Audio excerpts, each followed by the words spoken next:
tukitazama mlimani ni milima tunaiona, lakini pia tukiangalia huku ni ziwani.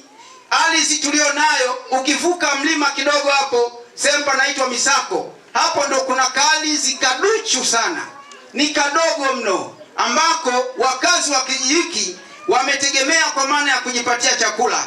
Lakini hapo hapo ndipo watu wetu wa TANAPA wanasema wanakuja kutenga, wametenga kama sehemu ya hifadhi. Niombe Mheshimiwa Mbunge, hii hali kwa kweli wananchi wangu wananyanyasika vya kutosha, hawana mala pa kulima ndani ya kata hii na hasa na kijiji hiki cha Kilambo.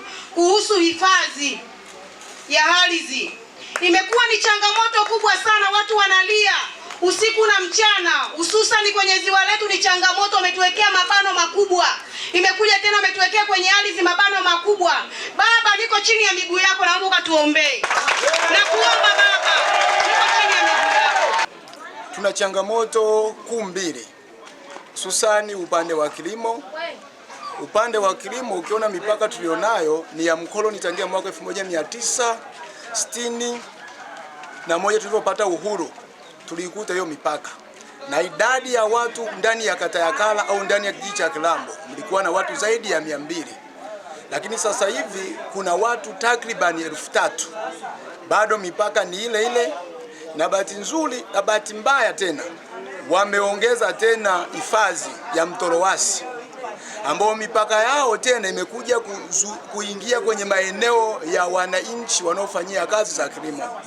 Kwa hiyo unakuta TFS ukiangalia na tena na mipaka ya mkoloni, mwananchi wa kata ya Kala anakuwa hana mahala popote pa kufanyia shughuli za kilimo.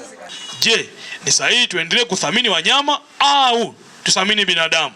Ni jambo ambalo nalisukuma, na Mheshimiwa Rais ametoa ahadi Daktari Samia Suluhu Hassan kwamba ataleta tume kuja kuchunguza mwenendo halisi eneo ambao mnamiliki kama kijiji cha Mlambo na King'ombe pamoja na Kasapa, lakini pia na Kilambo cha Mkoleche na Pasa, lakini idadi ya watu ambao inaongezeka na uhitaji wa watu kwenye kilimo. Maana ninyi ndugu zangu, ziwa liko mbali, sidhani kama wengi mnavua hapa, wengi mnategemea kilimo.